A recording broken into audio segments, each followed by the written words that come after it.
অঙ্কিতি বাপ্পার কাছে যত মানুষ এসছে আমার মণ্ডপে আর যারা আসতে পারেনি সবার সমৃদ্ধি কামনা করলাম। পরিবারের তো অবশ্যই অনেক বাধা বিঘ্ন তিনি মুক্ত করেন, যার জন্য তার নাম বিঘ্ন বিনাশক বলা হয়। তো স্বাভাবিকভাবেই আমরা যেন সমস্ত বাধা কাটিয়ে সব কিছু কাটিয়ে সঠিক পথে এগোতে পারি, সিদ্ধি লাভ করি, মুক্তি লাভ করি, অনেক কাম ক্রোধ মোহ এর থেকে মুক্তি লাভ করি। সকলের মঙ্গল হোক, সকলের ভালো হোক। বহু লোকের শরীর খারাপ নিয়ে, বহু লোকের প্রবলেম নিয়ে তারা আমার দ্বারস্থ হয়। ঠাকুর শক্তি দিক, আমি যেন শুধু নিজের জন্য নয় সকলের জন্য বাঁচতে পারি, এটাই আমার কামনা।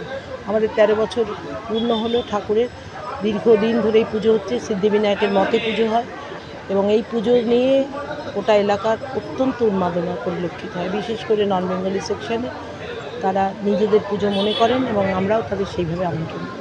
না, আমি গণেশ পুজো খুব মন দিয়ে করি, ভালোবেসে করি এবং আমার সঙ্গে